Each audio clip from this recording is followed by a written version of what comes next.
용어의 정의, 지금까지 이제 용어의 정의에서 중개의 개념을 공부하셨습니다. 중개라는 것은 중개 대상물에 대해서 거래 당사자 간의 매매, 교환, 임대차, 그 밖에 권리의 득실 변경을 알선하는 것. 이 세 가지 요건을 구비했을 때 중개에 해당이 되는 겁니다. 그래서 아파트에 대한 매매를 알선을 해주는 게 중개에 해당된다는 얘기죠.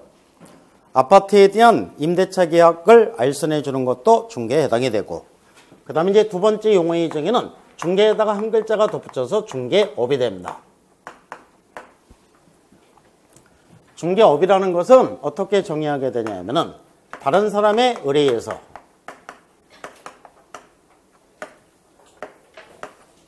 일정한 보수를 받고 중개를 업으로 하는 것. 이 네 가지 요건을 구비했을 때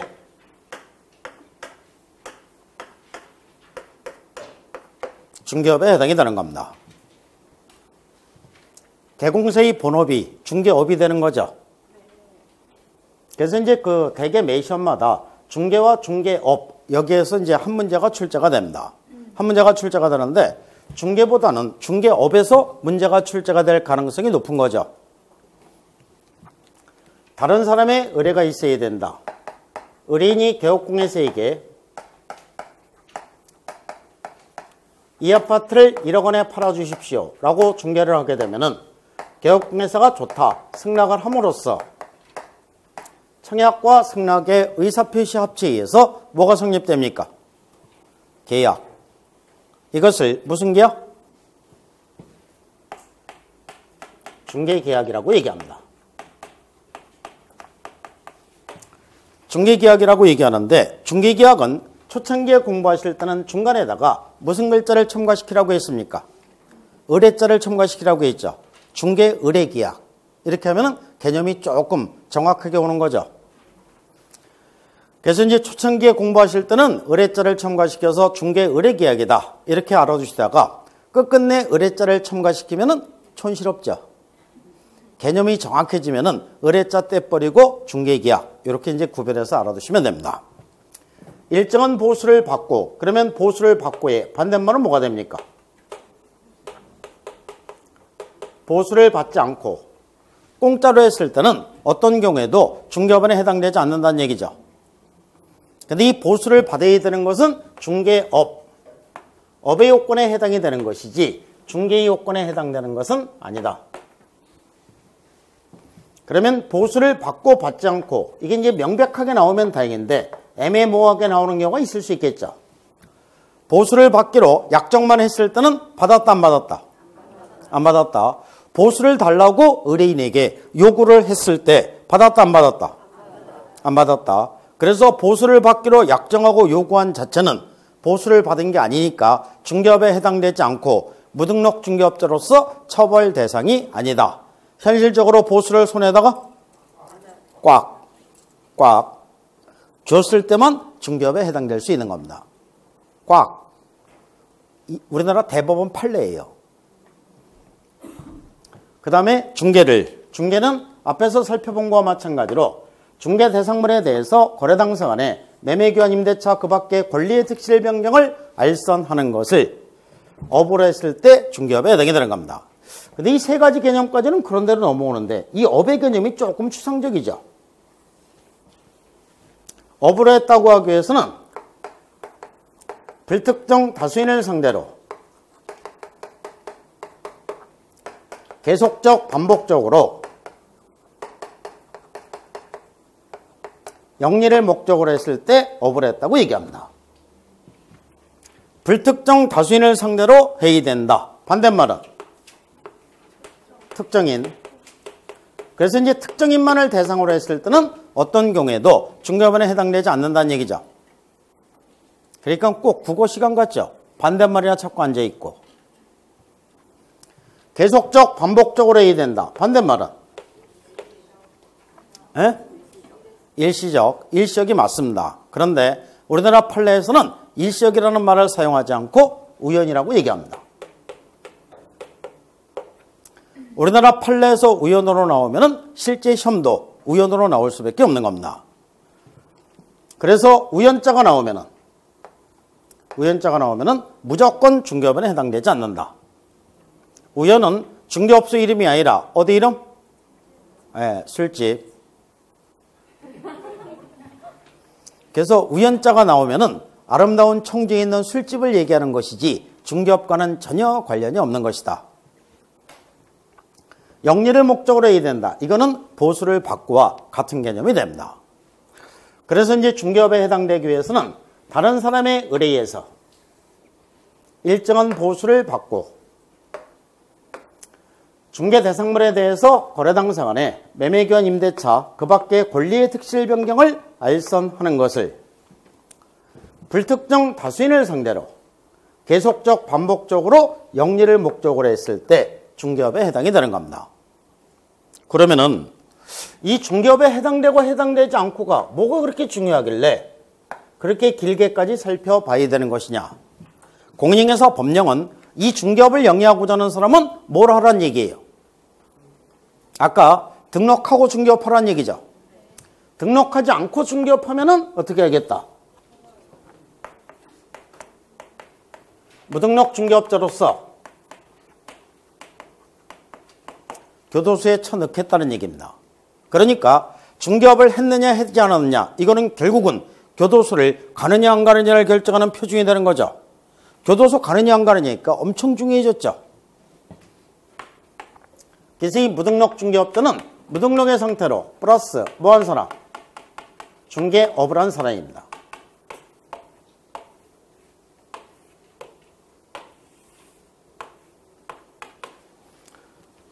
그래서 중개업을 했느냐 했지 않았냐가 이 무등록 중개업자를 정하는 표준이 되는 겁니다. 그러면 구체적인 사례에서 중개업을 했는지 여부를 살펴보도록 하겠습니다. 첫 번째, 슈퍼 주인이 있습니다. 그러니까 이 법령 및 실무는 참 재밌는 과목이죠. 슈퍼 주인도 등장하고.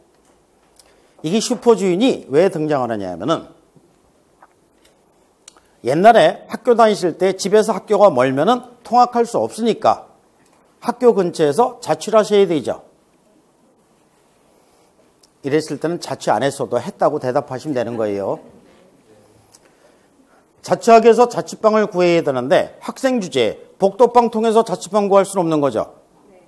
또 옛날에는 요즘과 같은 생활정보지가 있었습니까? 없었습니까? 없었죠. 제가 학교 다닐 때는 생활정보지 있었는데 옛날에 학교 다니실 때 생활정보지 없었죠. 갖고 있는 거라고는 튼튼한 두 다리밖에 없으니까 이 지역 저 지역을 헤매고 다니면서 방남대 엄나를 직접 조사해서 자취방을 구하게 됩니다. 그런데 어떤 특정 지역에 가서 그 주변 지역 소식에 가장 정통한 데가 어디입니까? 슈퍼, 구멍가게죠. 슈퍼에 가서 아이스크림 하나 사 먹으면서 슈퍼 주인한테 물었습니다. 요 근처에 방랑구 없습니까? 그러니까 슈퍼 주인이 슈퍼 문까지 걸어 잠그고 멀리 떨어져 있는데도 불구하고 손수 안내해줘서 좋은 자취방을 구했다. 엄청 고맙죠. 그래서 감사의 표시로 2만 원을 주니까는 슈퍼 주인이 처음에는 거절하는 척 하다가 이 2만 원을 받더라. 슈퍼 주인은 중개업을 했습니까? 안 했습니까? 따져보면 되겠죠? 하나하나 이제 따져보는 거예요. 다른 사람의 의뢰 있었죠? 보수 2만 원 받았죠? 중개를 했습니다. 주택에 대한 임대차를 알선해 준 거죠. 불특정 다수인을 상대로 했다 안 했다? 했다. 슈퍼 주인과 슈퍼 고객 아무 관계 아니죠. 불특정 다수인입니다. 계속적 반복적으로 했다 안 했다? 안 했다. 천만다행이죠. 그러니까 중개업을 하지 않은 겁니다. 중개업을 하지 않았으니까 무등록이라고 하더라도 무등록 중개업자로서 처벌받지 않는다는 얘기죠. 이건 불법이 아니라는 얘기입니다. 우연히 슈퍼 고객이 자취방을 구한다니까 소개시켜주고 보수를 받았을 뿐이죠. 그러니까 계속적 반복적으로 한 게 아닙니다. 두 번째, 공인중개사가 있습니다. 30회 시험에서 당당히 고득점으로 공인중개사 자격증을 취득을 했습니다.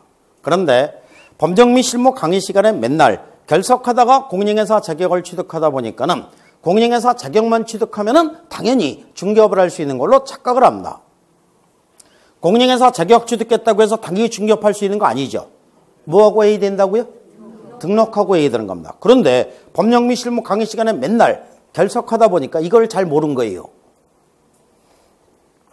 공인중개사 자격을 취득하는 바로 그날 나는 드디어 중개업을 할 수 있다라는 생각으로 다른 사람의 의뢰에서 아파트에 대한 매매계약 체계를 알선을 해주고 보수를 받았습니다.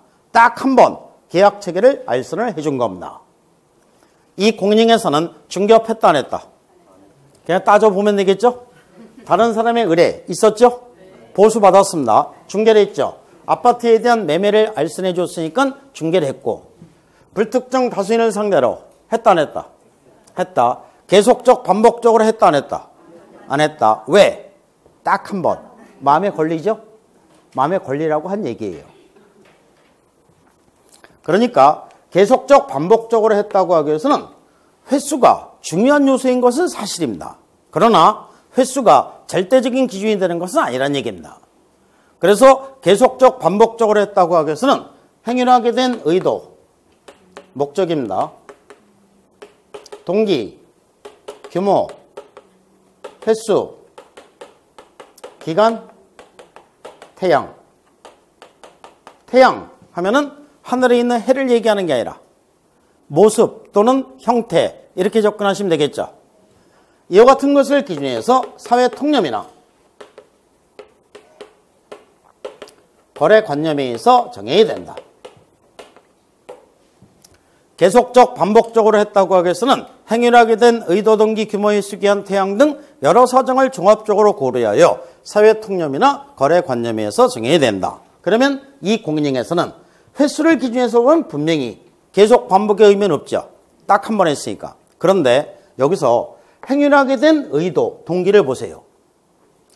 공인중개사 자격을 취득하고 나는 드디어 중개업을 할 수 있다라는 생각으로 했으니까 앞으로 계속하고자는 연장선상에서의 첫 거래계약 체결이죠. 그렇죠? 계속 반복의 의미가 있다 없다? 있다. 그러니까 너는 중개업을 했다죠. 중개업을 했는데 무등록의 상태로 중개업을 했으니까 무등록 중개업자로서 3년 이하의 징역이나 3천만 원이 벌금에 처해지게 됩니다.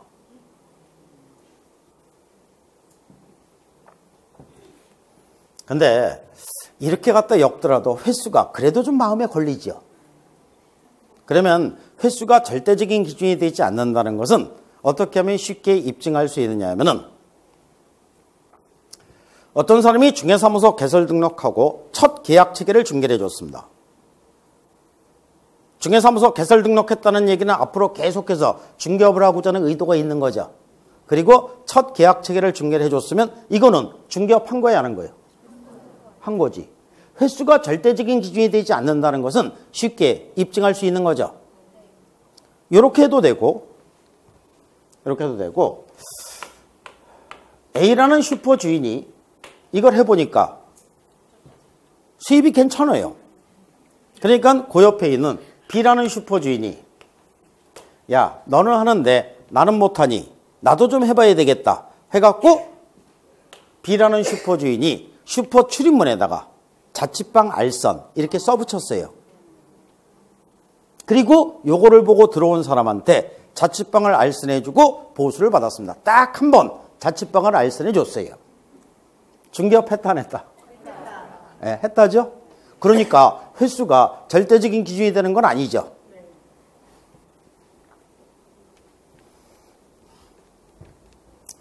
이렇게 해서 이제 계속적 반복적으로 했다고 하기 위해서는 행위를 하게 된 의도, 동기, 규모, 횟수, 기한, 태양 등 여러 사정을 종합적으로 고려하여 사회 통념이나 거래 관념에 의해서 정해야 된다. 그렇기 때문에 우연한 기회에 단일에 건물 전세기 중개라고 보수를 받은 사실만으로는 알선 중개를 어불한 것이라고 볼 수 없다. 이게 판례예요. 시험에 상당히 자주 나오는 판례입니다. 이렇게 해서 이 중개업을 했느냐 하지 않았냐가 무등록 중개업자를 정하는 표준이 되는데 뭐 가는 김에 그냥 끝까지 가겠습니다. 어려워도 그냥 들어두세요. 한 걸음 더 나가서 저기 끝에 있는 중개 대상물부터 이게 무등록 중개업자까지가 서로 연결이 되는 개념이에요. 즉 중개 대상물에 해당이 되지만 어디에 해당될 수 있다? 중개에 해당될 수 있고 중개에 해당되지만 어디에 해당될 수 있다? 중개업이 될 수 있고 중개업에 해당되지만 어디에? 무등록 중개업자가 될 수 있는 거죠. 그러니까 중개업을 했느냐 하지 않았냐는 무등록 중개업자를 정하는 표준이 되는데 한 걸음 더 나가서 중간 생략하고 처음과 끝을 연결시킵니다. 중개 대상물에 해당되느냐 해당되지 않느냐 중개 대상물을 취급을 했느냐 그렇지 않았냐는 무등록 중개업자를 정하는 표준이 된다. OX 동그라미. 여기서 나올 수 있는 지문 중에서 가장 어려운 지문이고 가장 고차원적인 지문입니다. 여기까지 알아두시면 이게 완벽하게 정리가 되는 겁니다. 그러면은 너는 그게 전공이니까 화살표 딱딱 연결해서 연결이 될지 모르지만은 우리는 비전공이니까 그렇게 이론적으로 쭉 떠들지 말고 현실성 있게 쉽게 좀 설명을 해봐라 하면은 중개인 중개업은 어디 가도 많이 볼 수 있습니까? 저기 농산물 도매 시장에 가도 많죠. 아니면은 저기 중고자동차 매매센터에 가더라도 중개인들이 있죠. 여기도 중개인들이 있네. 이 사람들 전부 다 공인중개사 법령에 근거해서 등록했겠지라고 생각하시면 된다 안 된다? 안 된다. 이 사람들은 등록하지 않아도 무등록 중개업자가 될 가능성이 없는 사람들입니다. 왜 무등록 중개업자가 될 가능성이 없는 사람들이냐? 이 사람들이 하는 일들을 잘 생각해 보세요. 다른 사람의 의뢰는 받죠? 보수도 받죠? 그런데 중개 대상물은 취급하지 않습니다. 중개 대상물, 부동산을 취급하는 게 아니라 무배추 생선을 취급하죠. 중고자동차 매매센터에 있는 중개인들은 중고자동차를 취급하죠. 역시 중개 대상물이 아니죠. 부동산이 아니잖아요. 매매를 알선을 해주는 이것을 업으라는 사람들이죠. 전부 다 해당되는데 뭐를 취급하지 않으니까 중개대상물을 취급하지 않으니까 어디에 해당될 여지가 없다. 무등록 중개업자에 해당될 여지가 없다. 그러니까 중개대상물에 해당되느냐 해당되지 않느냐 중개대상물을 취급을 했느냐 그렇지 않았냐는 무등록 중개업자를 정하는 표준이 된다. 맞는 지문이 되는 거죠. 이해력이 빠르시네요. 이게 갈 때까지 다 간 거예요.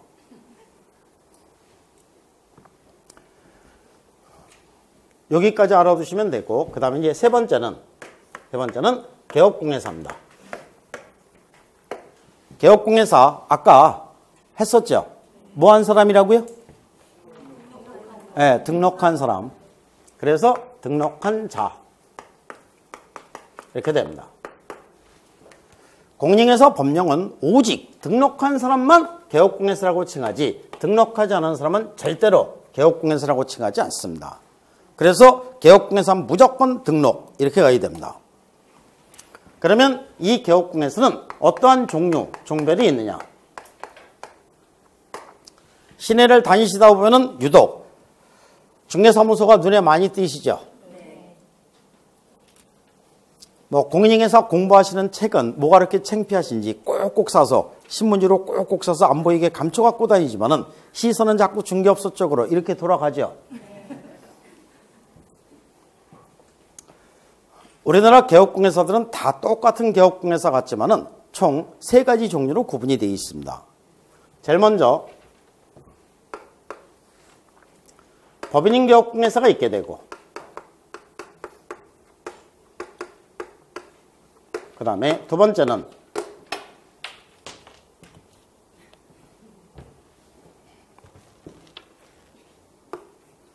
공인중개사인 개업공개사가 있게 되고 세 번째는 중개인이 있게 됩니다. 세 사람 다 공통점 뭐한 사람이다? 등록한 사람이다.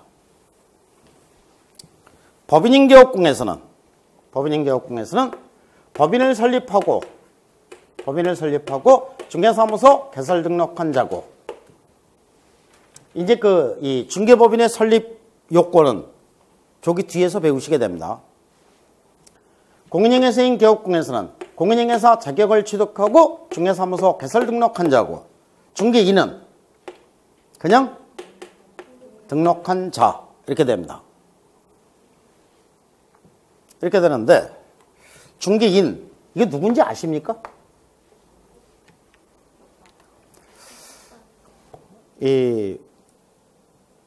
지금이 이제 공인중개사법, 옛날에는 뭐 부동산 중개업법 이렇게 됐었는데 이 공인중개사법이 처음 만들어진 게 84년도고 85년도에 1회 공인중개사 시험을 치르게 됩니다. 그 전에 중개업을 하던 사람들은 자격증이 없었다는 얘기죠.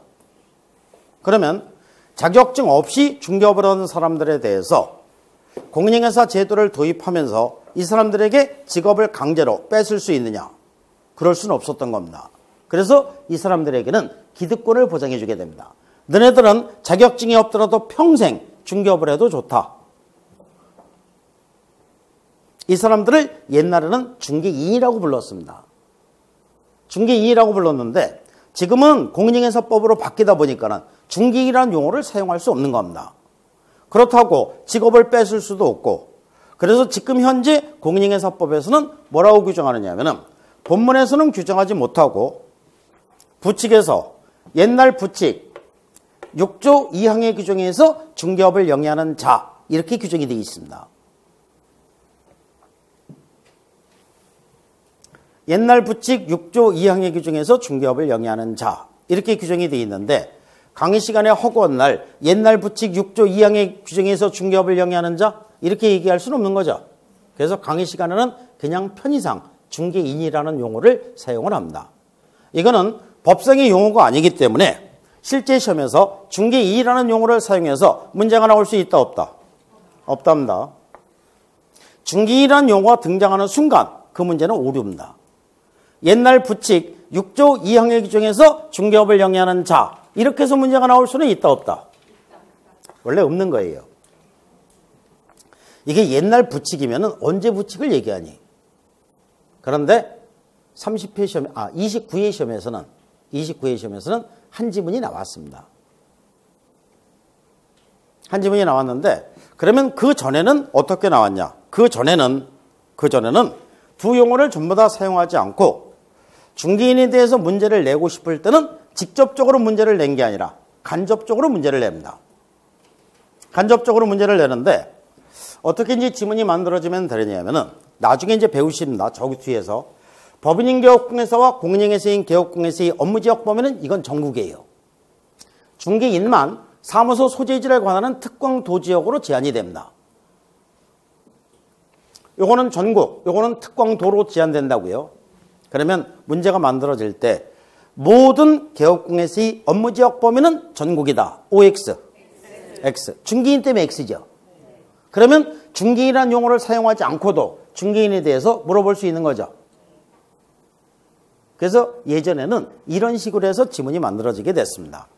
그런데 이 29회 출제위원만 부칙 6조 2항의 규정에서 중개업을 영위하는 자 이렇게 해서 이제 그 한 지문을 만들게 됩니다.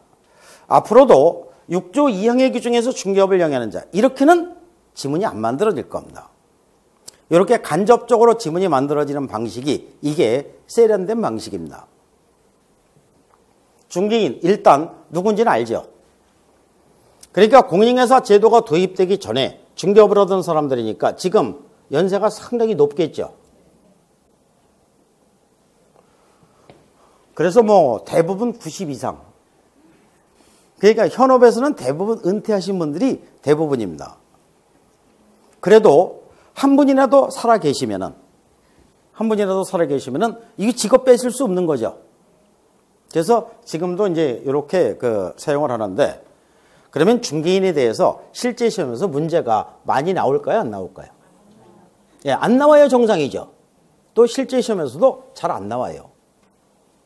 그래서 저도 강의할 때 중개인에 대해서는 그렇게 비중을 많이 안 둡니다. 왜 이런 얘기를 하냐면은 중개인에 대해서 유독 비중을 많이 두고 이 공부하시는 이런 분들이 간혹 있어요. 중개인은 이 두 사람하고는 틀린 특징들이 많아요. 특징들이 많은데 시험에 거의 안 나옵니다.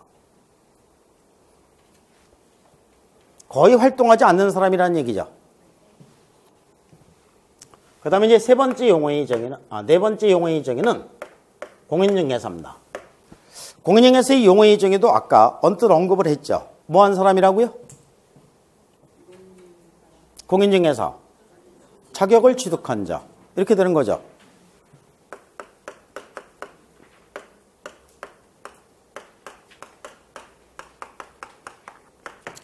공인중개사 법령은 오직 자격이 있는 사람만 공인중개사라고 칭하지 자격이 없는 사람은 절대로 공인중개사라고 칭하지 않습니다. 그래서 공인중개사라는 용어 속에는 자격의 의미가 당연히 포함이 되어 있는 겁니다. 주변 친구분들 중에서 이것저것 많이 알고 있는 사람을 편의상 뭐라고 부릅니까? 예, 박사라고 부르죠. 그런데 박사기도 없는 사람한테 박사라고 부르면 그 옆에 있는 진짜 박사는 엄청 서운하겠죠. 박사학위 있는 사람한테만 박사, 변호사 자격증이 있는 사람한테만 변호사, 공인중개사 자격증이 있는 사람한테만 공인중개사라고 불러야 되는 겁니다.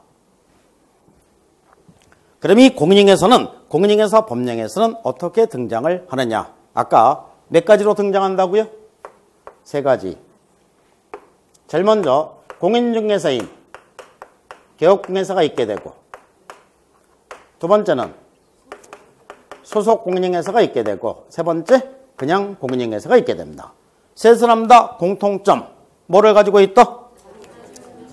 공인중개사라는 용어를 갖고 사용하니까는 전부 다 자격증을 갖고 있는 사람이라는 공통점이 있게 됩니다. 공인중개사인 개업공인중개사는 공인중개사 자격을 가지고 플러스 개업공인중개사라는 용어 속에는 뭐가 포함되어 있다? 등록. 그래서 자격 가지고 등록한 사장님을 지칭하는 거예요. 소속공인중개사는 공인중개사 자격은 있는데 플러스 소속. 이 소속을 쉽게 표현하면 뭐라고 합니까? 취직이라고 표현하면 돼요. 취직. 그러니까 공인중개사 자격을 가지고 중개 업무를 수행하거나 개업공인에서 이 중개 업무를 보조하는 종업원을 지칭하는 겁니다. 공인중개사는 공인중개사 자격은 있는데 앞뒤로 아무것도 없죠. 자격 가지고 뭐 하는 사람? 열심히 놀고 있는 사람. 그래서 이 다음에 공인중개사 시험에 합격하시면 결국은 이 세 사람 중에 한 사람이 되시는 거죠.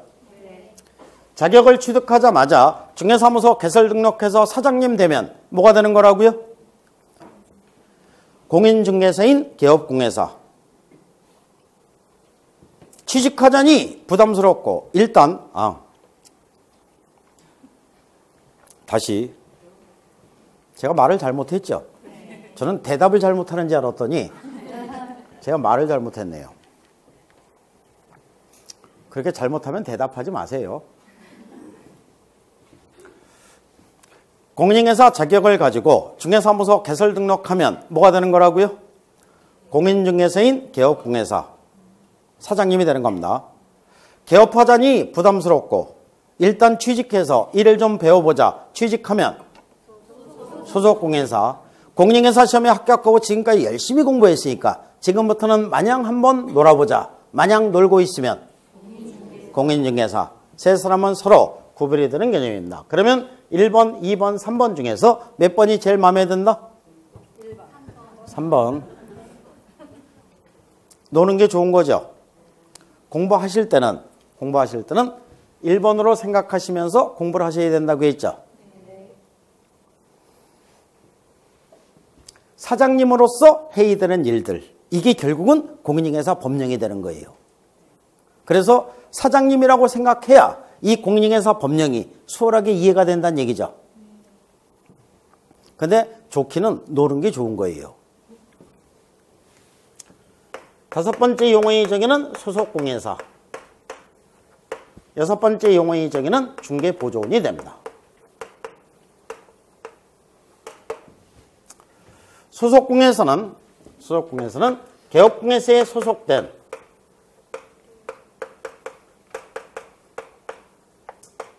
공인중개사로서 해놓고 가로가 있게 됩니다. 법인의 사원이나 임원으로서 공인중개사의 인자를 포함한다 라고 되어 있습니다. 중개 업무를 수행을 하거나 개업공예의 중개 업무를 보조하는 자, 이렇게 되어 있습니다. 여기서 개업공예에 소속된 공인중개사로서 법인의 사원이나 임원으로서 공인중개사의 인자를 포함한다. 요거를 잘 알아두시면 됩니다. 중개 업무를 수행을 하거나 개업공예의 중개 업무를 보조하는 자, 이렇게 되는데, 개업공예에 소속돼 있다는 게 이게 취직해 있다는 얘기죠. 그러니까 개업공예사 사무소에 취직한 공인중개사, 이렇게 되겠죠. 법인의 사원이나 임원으로서 공인중개사의 인자를 포함한다, 이렇게 되어 있는데, 그러니까 소속공예사는 두 가지 종류로 구분할 수 있다는 얘기죠. 두 가지 종류가 있다는 얘기입니다. 개업공예사에 소속된 공인중개사, 그러니까 개업공예사 사무소에 취직한 공인중개사. 나중에 이제 배우시게 되는데, 이 중개법인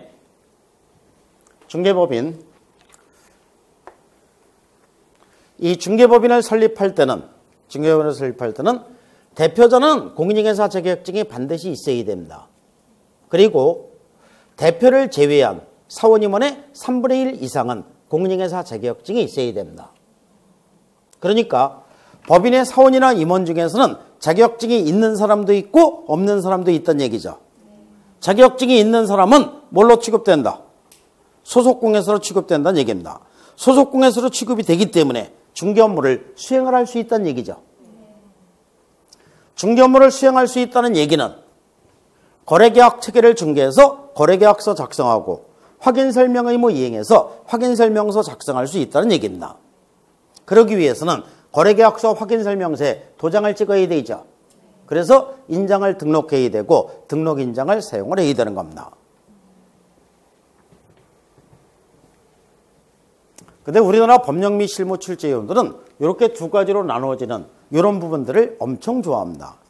야, 두 가지로 나누어지는구나. 잘 됐다. 한 가지만 갖고 지문을 만들어야지.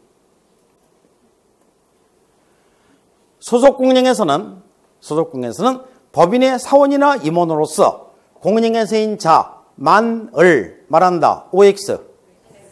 X. 그래서 만 이런 게 들어가면 되게 틀린 지문이 된다고 했죠. 그러니까 이런 방식의 지문을 많이 만들어냅니다. 그 다음에 중개보조원이 되는데, 중개보조원은 공인중개사가 아닌 자로서 개업공예사에 소속되어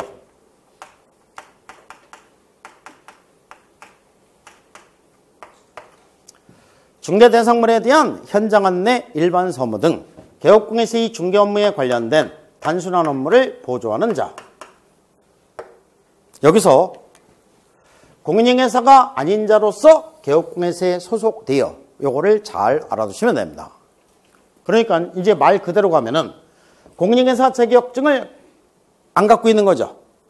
자격증 없이 개업공예사 사무소에 어떻게 취직해서 개업공예사의 그 중개 업무를 보조하는 역할만 할 수 있는 거죠.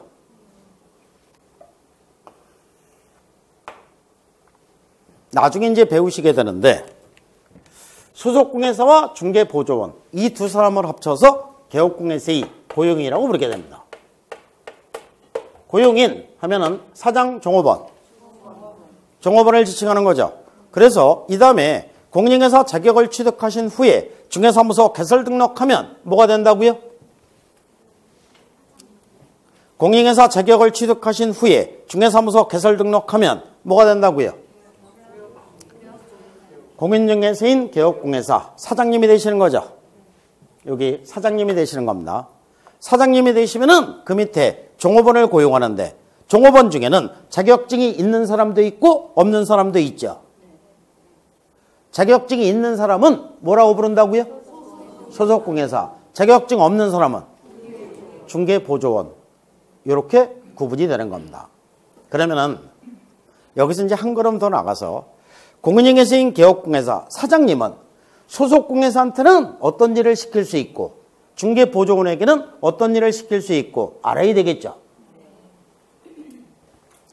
소속 공예사는 중개 업무를 수행을 해도 되고 개업공예사의 중개 업무를 보조하는 역할도 할 수 있는 겁니다. 그런데 중개보조원은 개업공예사의 중개 업무를 보조하는 역할만 할 수 있는 거죠. 보조하는 역할만 할 수 있는데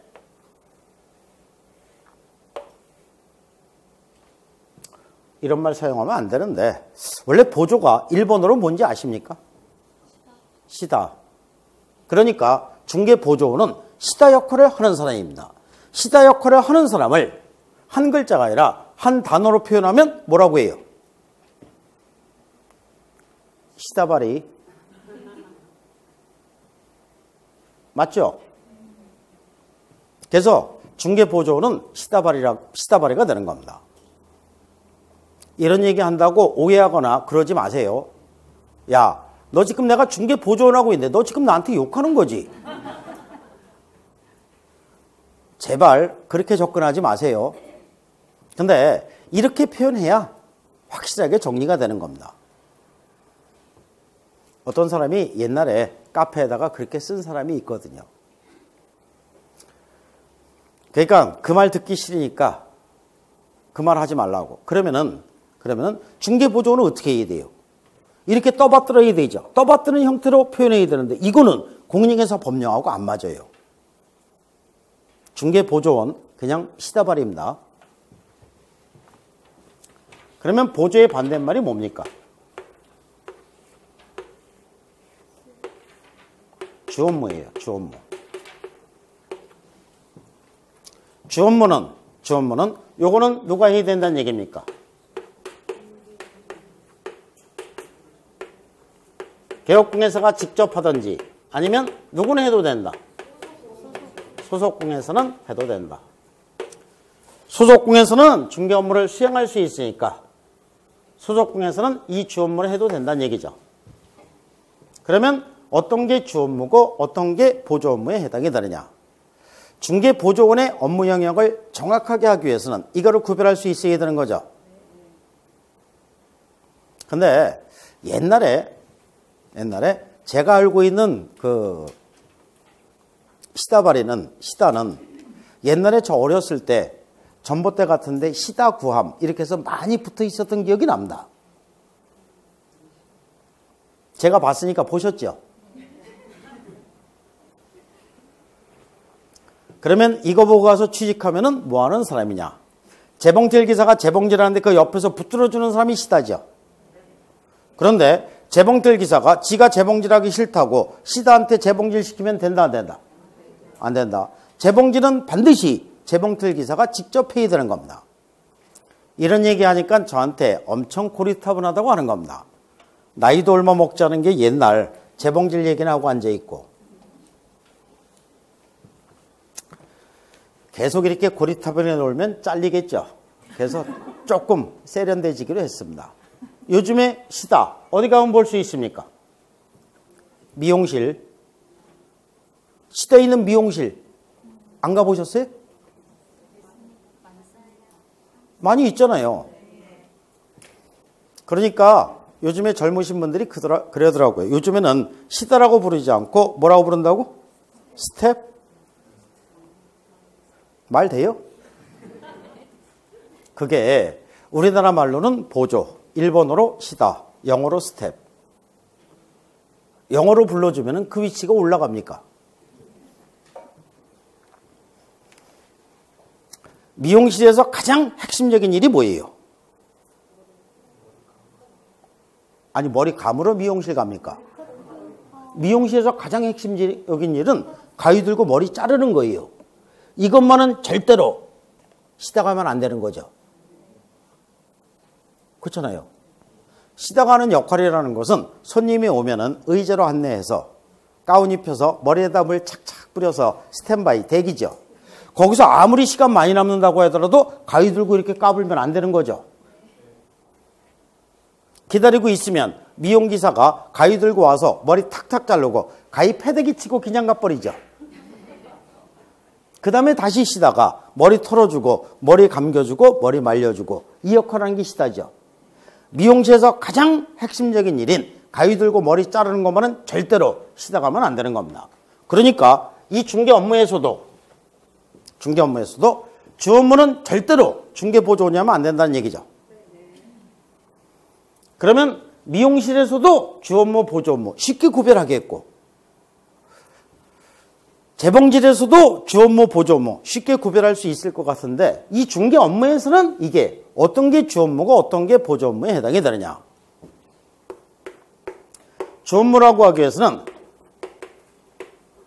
개업공예서의 의무에 해당되는 사항과 개업공예사가 인장을 나중에 되는 부분은 주 업무로서 개업공예사가 직접 회의되는 겁니다. 그러니까 개업공예서의 의무, 거래계약서 작성, 확인 설명 의무 이런 것들은 개업공예사가 직접 하든지 소속공예사가 해야 된다는 얘기죠. 중개 보조원이 하면 안 된다는 얘기입니다.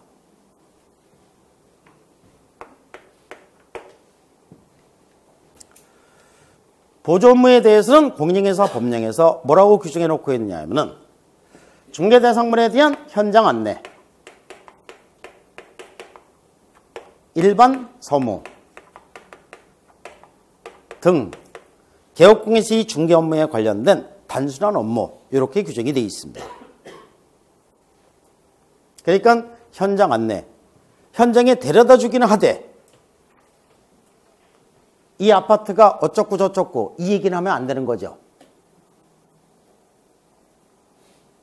이 아파트 어쩌고 저쩌고 이거는 확인 설명 의무잖아요. 그냥 입 꾹 닫고 따라오십시오 하면서 현장에만 딱 데려다 주는 겁니다.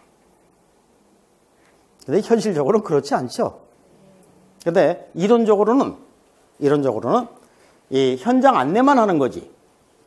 현장 안내만 하는 거지 확인 설명 의무를 이행하면 안 되는 겁니다. 그런데 이 주 업무는 개공사가 직접 회의되고 아니면 소속공예사가 회의됩니다. 그런데 개공사가 이 주 업무를 자기가 직접 하지 않고 중개 보조원이나 무자격자에게 시키면은 이게 어디에 해당된다? 이거는 등록증, 양도, 대여에 해당이 되는 겁니다.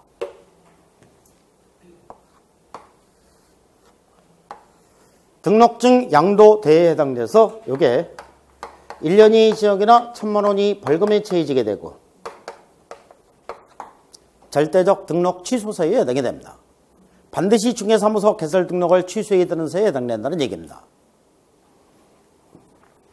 근데 이 공인중개사 공부하시는 분들이 전부 다 법을 전공하지 않으신 분들이다 보니까는 이런 기본 개념이 상당히 약해요.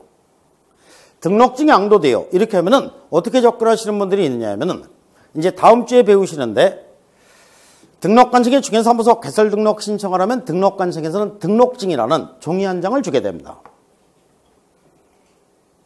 등록증, 등록했다는 증명서죠. 이 등록증이라는 종이 한 장을 양도니까 다른 사람에게 줘버린 게 양도고 대여니까 다른 사람에게 빌려준 게 대여다. OX. X예요. 등록증이라는 종이 한 장이 뭐가 대단하다고 이거 다른 사람에게 줬다고 해서 사람을 교도소에 쳐넣어? 있을 수 없는 거죠. 그렇잖아요. 등록증이라는 종이 한 장 이거 갖고 판단하는 게 아니라 법에서의 모든 기본 개념은 이런 형식적 기로 접근하는 게 아니라 실질적 개념으로 접근하는 거예요. 그러니까 우리나라 대법원 판례 중에서 여기에 해당되는 판례가 가장 많습니다. 형식적 기준이 아니라 실질적 개념으로. 중개사무소 개설 등록을 한 개공사가 자기가 직접 중개업을 해야 되는데 자기가 직접 중개업을 하지 않고 무자격자를 고용해서 무자격자에게 시켰을 때 그 사람에게 등록증을 양도대여한 것에 해당이 되는 겁니다. 이거는 공인중개사 법령뿐만 아니라 이건 다른 법에서도 마찬가지예요. 우리나라는 약사 자격증이 있는 사람만 약국을 개설할 수 있죠. 그런데 약사 자격증이 있는 사람이 자기 명의로 약국을 개설해 놓고 약사 자격증이 없는 사람을 고용을 해갖고 이 사람으로 하여금 약을 제조해서 팔게 하면은 된다, 안 된다? 안 되는 거죠. 안 되죠? 공인중개사 법령도 똑같은 거예요. 공인중개사 자격증이 있는 사람만 중개사무소 개설 등록해서 중개업을 할 수 있도록 규정이 되어 있는 겁니다. 그런데 공인중개사가 자기 명의로 중개사무소 개설 등록해서 사무소를 차려놓고 자격증이 없는 무자격자를 고용을 해서 이 무자격자로 하여금 중개업을 하게 하면 된다, 안 된다? 안 된다. 이게 바로 그 사람에게 등록증을 양도대여한 것으로서 1년 이하 징역이나 1,000만 원 이하 벌금에 처해지는 사유에 해당된다는 얘기입니다. 이렇게 해서 이제 등록증 양도대여 요거까지 이제 알아두시면 요게 완벽하게 정리가 되는 겁니다. 이렇게 해서 용어의 정의를 살펴봤는데 이 용어의 정의에서 매 시험마다 한 문제 내지 두 문제. 한 문제 내지 두 문제인데 이게 시험에 붙는 수준이 여기까지예요. 알아들을만 하죠. 완벽하진 않지만 알아들을만 하잖아요. 그래서 법령 및 실무는 처음부터 시험에 붙는 수준까지 하는 거예요. 전혀 못 알아들으면은 이렇게 못 하는데 그냥 알아들을만 한 거예요. 그러니까 요게 1월 달에 가면 똑같이 반복이에요. 3월 달에 가도 똑같이 반복이에요. 5월 달에 가도 똑같이 반복. 근데 똑같다고 하니까 이거를 오해하시는 분들이 있는데 그러면 1, 2월 달 강의 하나만 반복해서 들으면 될 거 아니니 똑같다니까. 그건 아니에요. 그건 아니고 줄거리는 똑같은데 거기에 가감되는 부분이 있습니다. 조금 어려운 부분은 앞부분에서는 빼고 하죠. 그리고 이제 뒷부분에서는 하게 됩니다. 그러니까 전체적인 윤곽, 줄거리가 같다는 얘기지 완벽하게 똑같은 건 아닙니다. 그러니까 뭐 한 코스 강의만 계속 반복해서 들으면 된다. 이 개념은 아니라는 얘기입니다. 그 다음에 이제 중개대상물은 아까 공부하셨죠? 그냥 4가지 요거 알아두시면 되는 겁니다. 그 다음에 공인중개사 제도도 아까 했었죠? 그 다음에 이 37페이지 중개업 등록 및 결격 사유 여기서부터 다음 시간에 하도록 하겠습니다. 수고하셨습니다. 감사합니다.